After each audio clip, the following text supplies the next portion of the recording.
अस्सलाम वालेकुम फ्रेंड्स, आप देख रहे हैं हमारा YouTube channel Al Makka tech and business hub. आज की इस वीडियो में हम आपसे शेयर करते हैं रोज़ाना की बुनियाद पे कारोबारी मार्केट से हमें मौसूल होती हुई अहम तरीन खबरें, दुनिया की रोज़ बरोज़ बनती और बिगड़ती हुई इकॉनमी और उस पर हमारा तजिया। तो दोस्तों, आज है कारोबारी हफ्ते का दूसरा दिन और FOMC की जो मीटिंग है उसका पहला सेशन, इसके साथ फोरकास्ट आ चुकी है। इस पे हम बात करेंगे। उसके बाद BTC का ETF, उसका इनफ्लो और जापान ऑयल की तरफ से रिजर्व का मुसलसल इस्तेमाल, मार्केटों पे इनके क्या असरात रहेंगे, इस पे हमने बात करनी है, तजिया पेश करेंगे आपके सामने और फिर उसके बाद क्रिप्टो मार्केट का रुख। ऐसे में गाइज आपने क्या करना है, वीडियो को करना है लाइक, चैनल को करना है सब्सक्राइब। अगर आप चाहते हैं कि आने वाले दिनों में आपसे हमारी किसी भी कैम वीडियो का नोटिफिकेशन मिस ना हो तो बेल आइकन के बटन के साथ साथ ऑल के बटन को भी क्लिक कर दीजिएगा। तो दोस्तों, पहली यहाँ पे फोरकास्ट आई है और फोरकास्ट क्या मतलब मैं आपको यहाँ पर बताता चलूँ कि कोई भी जो मार्केट के अंदर डाटा आना होता है उसकी फोरकास्ट का किसी भी सूरत मतलब ये नहीं होता कि हर चीज़ इसके मुताबिक आएगी। ये होता है एक अंदाज़ा, और इकोनॉमी के जो माहिरीन होते हैं वो अपने अपने कंट्री हेड को जा करके ये पेश करते हैं कि ये चीज़ आने के चांसेस हैं। और याद रहे कि तजिए के तौर पे ये चीज़ें आपको बताई जाती हैं फॉर द एजुकेशन पर्पज़। इसमें से किसी भी चीज़ को काइंडली आपने फाइनेंशियल एडवाइस तो तस्वर करना ही नहीं है। अच्छा, अब आते हैं दोस्तों कि FOMC का जो डिसीजन मीट कर रहा है वो किसके साथ कर रहा है, और ये आप पहले से ही जान चुके हैं कि क्रूड ऑयल के साथ।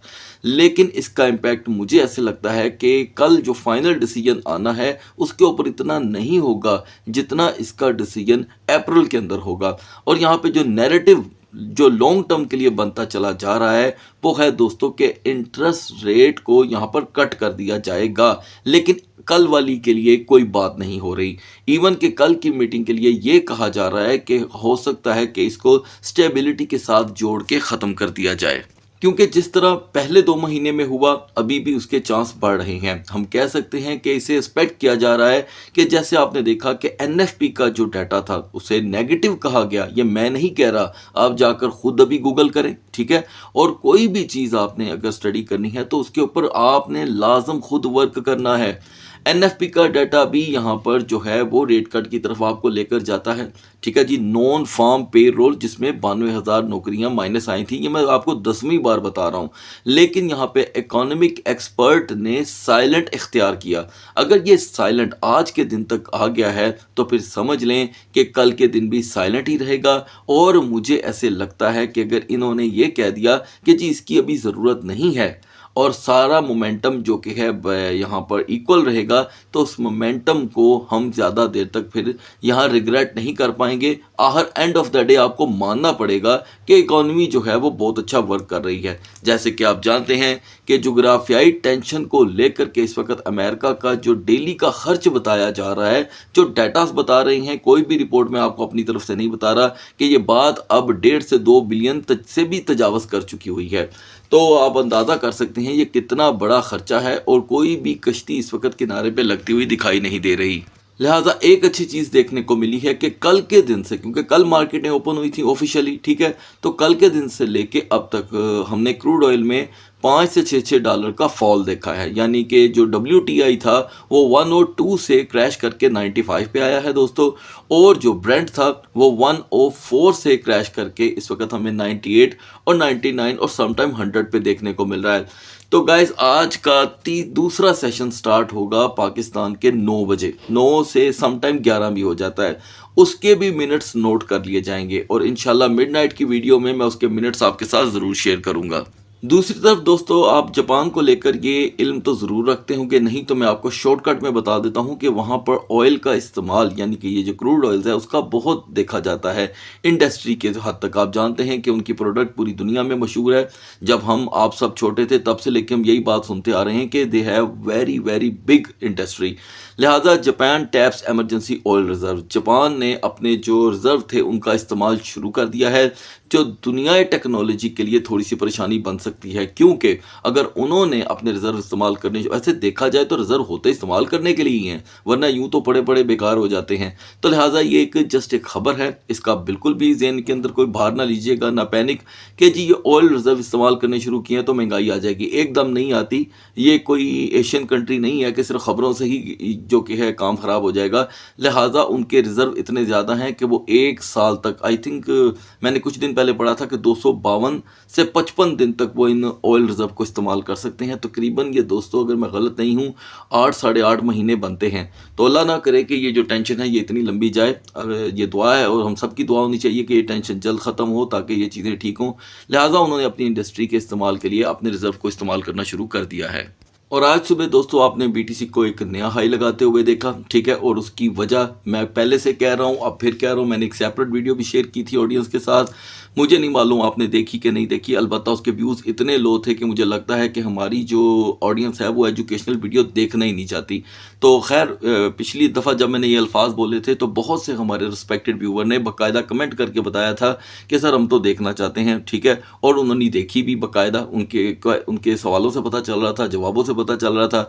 तो मैंने पिछले हफ्ते में 4 एजुकेशनल वीडियो बनाई हैं, ठीक है, एजुकेशनल, जिसमें प्योर दुनिया और इकोनॉमी और इन चीज़ों की खबरें थी, लेकिन शायद उसकी वो रिस्पॉन्स मुझे देखने को नहीं मिला। एनीवे, अब यहाँ पर मैं आपको बताता चलूँ दोस्तों कि मैंने उसमें भी ये भी बताया था, मैं फिर बता रहा हूँ कि ब्लैक रॉक इस वक्त सर मुंह हाथ लेकर पूरा इसके अंदर इन हो चुका है मार्केट के अंदर, ठीक है।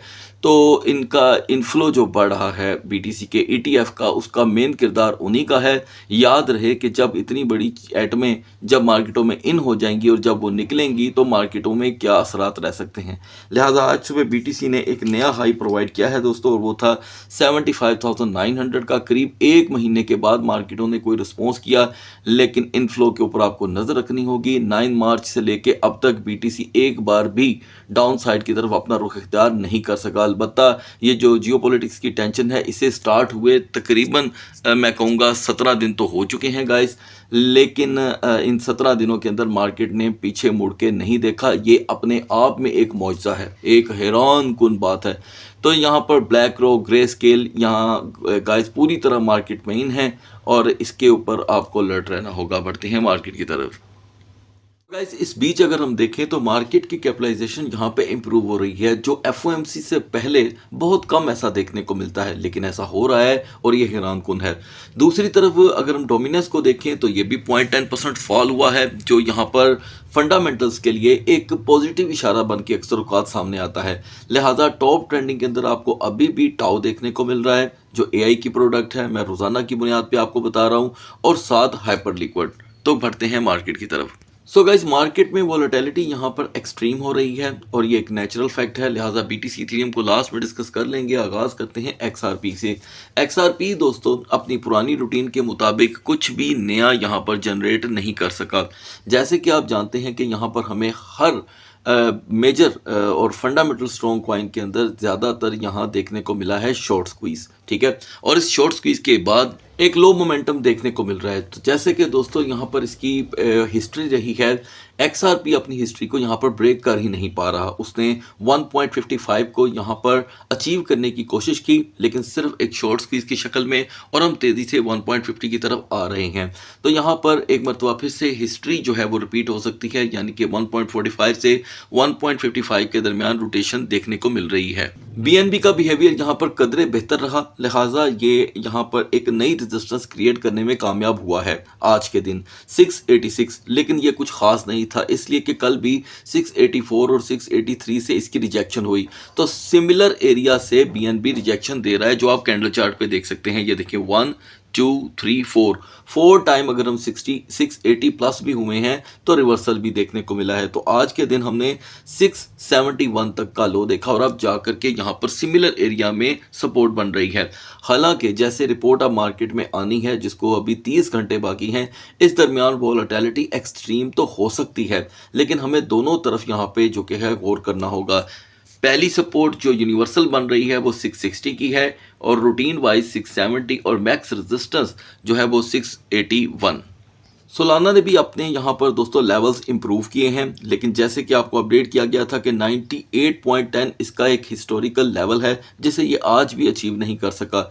लिहाजा 97.63 से रिजेक्शन हमें ये बात बताती है कि ऐन मुमकिन है कि अगली वॉलेटिलिटी जो है वो 95.10 से 98.10 तक देखने को मिले, और यहाँ पर इसकी जो फंडामेंटल स्ट्रॉन्ग सपोर्ट बन रही है वो उसका रुझान अभी भी 90 पे है।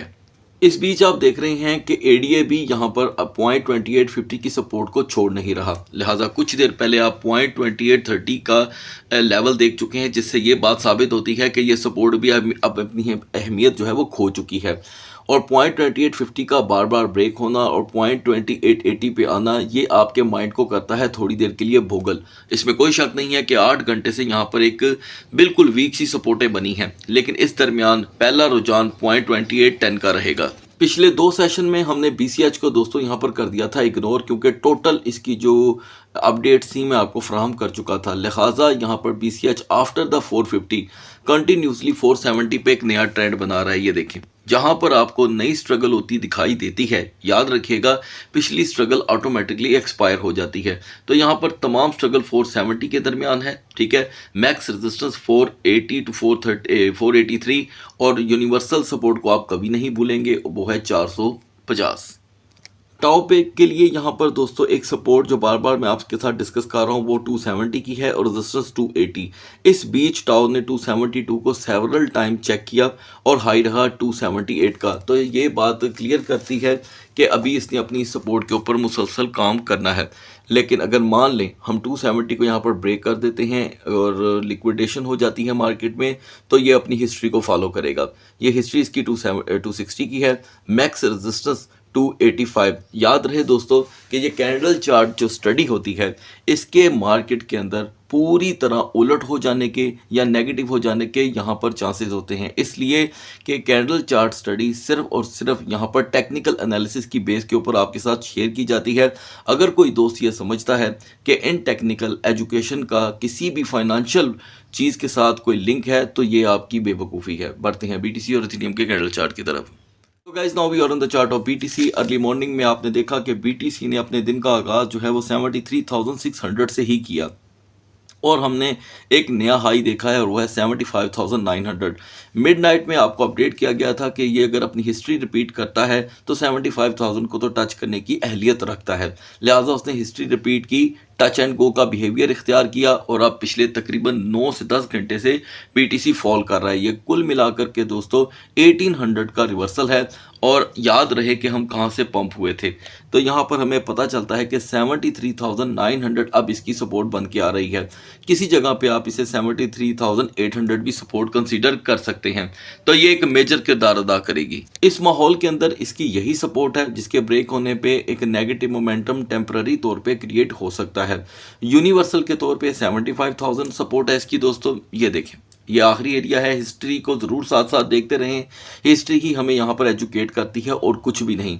अगर हम अगले लेवल को देखें तो पॉजिटिव मोमेंटम दोस्तों आफ्टर द 75,500 के बाद ही यहाँ पर जनरेट हो सकता है। बढ़ते हैं इथेरियम के कैंडल चार्ट की तरफ। मॉर्निंग के फर्स्ट सेशन में इथेरियम ने अपने मिडनाइट के मोमेंटम को ही कंटिन्यू किया, जिसके बदले में हमने 2385 की रिजेक्शन देखी और अब जाकर के हम फिर उसी लेवल पे आ पहुंचे हैं जहां पे मिडनाइट में थे। तो लिहाजा एनालिसिस भी चेंज नहीं हुए। 2300 का ब्रेक होना इसके लिए नेगेटिव जोन है और 2250 जो इसकी सपोर्ट रही है उसके ऊपर रुझान को ये बढ़ाता है। नेक्स्ट मोमेंटम बैटर के लिए हम 2355 से पहले दोस्तों यहाँ पर कोई नया नैरेटिव नहीं देख रहे। इवन के 2400 को भी अभी क्रॉस करना मुश्किल दिखाई दे रहा है, क्योंकि यहाँ पर रिवर्सल जो है वो अवेलेबल है। हिस्ट्री आपको यही बता रही है। ये देखें, टॉप इस रेड लाइन के ऊपर जहाँ पे सपोर्टें बन रही हैं नई और बेरिश कैंडल भी बन रही है, इस एरिया का आपके ऊपर जो कि है एक असर होना चाहिए, क्योंकि यहाँ पर रिजेक्शन साथ साथ चल रही है। सो गाइस, अगली वीडियो तक अल्लाह हाफिज़।